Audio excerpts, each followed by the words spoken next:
Our Bible lesson today comes from Genesis 32, verses 22, and ends with 31. Hear the word. We are talking about Jacob in this story. The same night, Jacob got up and took his 2 wives, his 2 maids, and his 11 children, and he crossed the ford of the Jerip. And he took them and sent them across the stream, and likewise everything that he had. Jacob was left alone, and a man wrestled with him until daybreak. When the man saw that he did not prevail against Jacob, he struck him on the hip socket, and Jacob's hip was put out of joint as he wrestled with him. And then he said, "Let me go, for the day is breaking."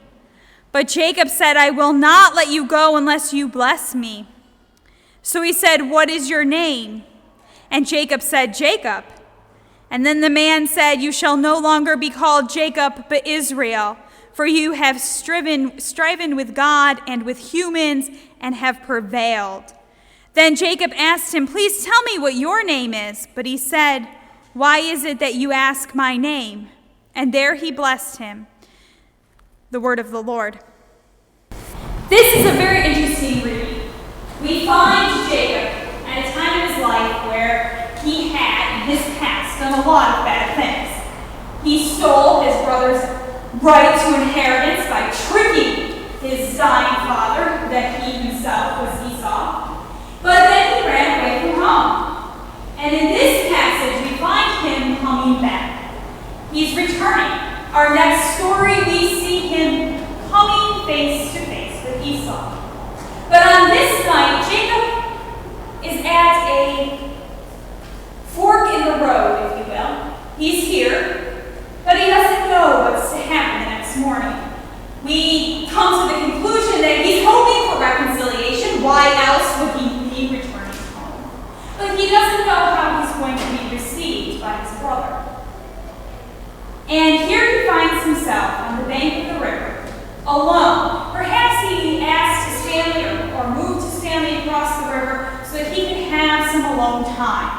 Some time to figure out life, or to just hope that tomorrow wasn't going to be as bad as it potentially could be. His brother could kill him. And here he finds himself wrestling with God. He comes face to face with God. Not many of our Old Testament characters get to come face to face with God, but the lineage of Abraham, those men seem to. But here Jacob is, wrestling with God on the bank. And he wrestles all night long, and both God and Jacob are pretty beat up, we would imagine, but we hear from the words in the Bible that it must be exhausting.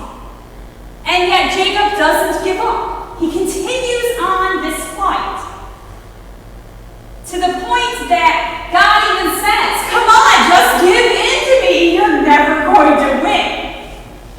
And Jacob says no. And amidst the fight, this other man, that is God, ends up wounding Jacob in order to prevail. Jacob leaves that wrestle with a wound, a hip joint, which we know forever leaves him limping. He leaves with a blessing from God. He now has a new name. He is no longer Jacob, but he is Israel. And he leaves to find a brother who, instead of trying to kill him, embraces him in a hug. It's a very powerful story here. And it's an even more powerful message for us in our lives.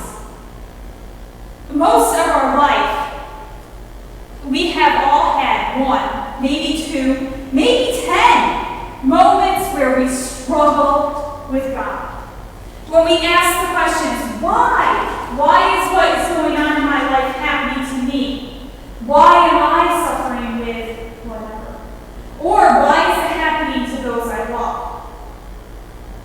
We struggle with God. We ask even the questions of, does God really exist? Or are we sure that we're on the right path? These are all struggles we have with God. But the lesson we learn in Jacob give up on fighting with God. It is easy when we struggle in our darkest moments to walk away from our relationship with God. It's easy to say, all right, God doesn't love me anymore, and to walk away. But Jacob here teaches us that even in our biggest struggles, we stay with God. We struggle with God. And in doing so, Jacob comes out with a blessing. When we struggle in our lives, if we keep God in that struggle, we usually come out for the better. We come out with a new relationship with God, one that is usually deeper and more meaningful. Jacob comes out knowing that his new name is Israel, and he is going to be the father of a nation. We, too, can come out of our own struggles with a new revelation and a new relationship with God that can build great things. But like Jacob, nobody ever comes out of the struggle the same. Jacob forever is permanently and every day reminded of his struggle with God, for he limps forever. When we too have our own life struggles, we come out scarred. Some scars are less visible than Jacob's clear limp. But nonetheless, we hold them. Maybe perhaps just in our hearts, but they're there. And they affect us the rest of our lives. And they remind us of all of those moments that we struggled.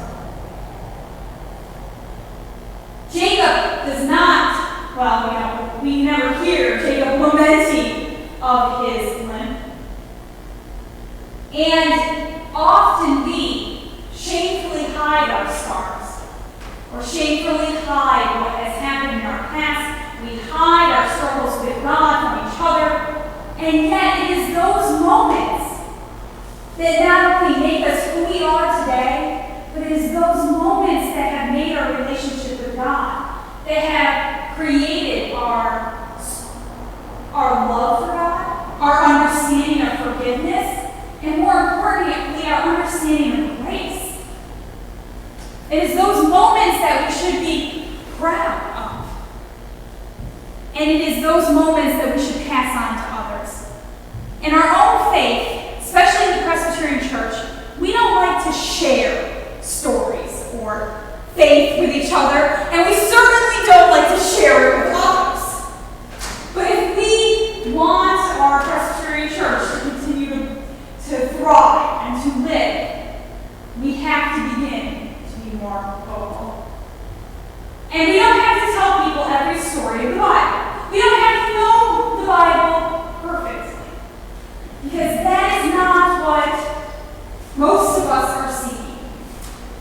Most people are seeking a relationship with God, a relationship that is built on trust and love and forgiveness. And the only way to teach people about relationship with God is to share about your relationship with God and how we get there. And most of us get to a deeper and stronger relationship with God through our struggles. So let's not pretend that our scars don't exist. Let's not hide them from the world. But instead, let's own that our lips, the things that have made us who we are, knowing that we are blessed because we made it through those struggles with God. We might have wrestled with God, but we made it through with God. We didn't turn our backs. So let's not turn our backs on God after the struggle. Let's keep God in our life by sharing our relationship with God with others and sharing our struggles with others. we can do that, then I think we can bring more people into our faith. For it is when we struggle with God that we have two choices. We can walk away. Jacob could have walked away at any point, and then he probably would have just been Jacob. And who knows, when he met Esau might kill him. But instead, he fought it out with God. He was blessed by God to be Israel, and he came out limping. And it was perhaps that limp that softened Esau's heart to embracing his brother instead of killing his brother.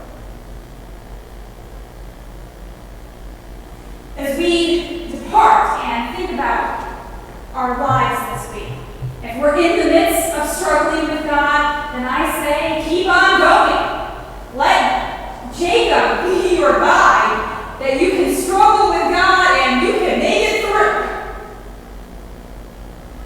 And if you have already struggled with God, then you know. You're here today because you didn't give up on God. You made that relationship stronger. And use that relationship to spread the news. To spread the good news of love and forgiveness and grace to all. Because everybody should be so lucky to struggle with God at the bank.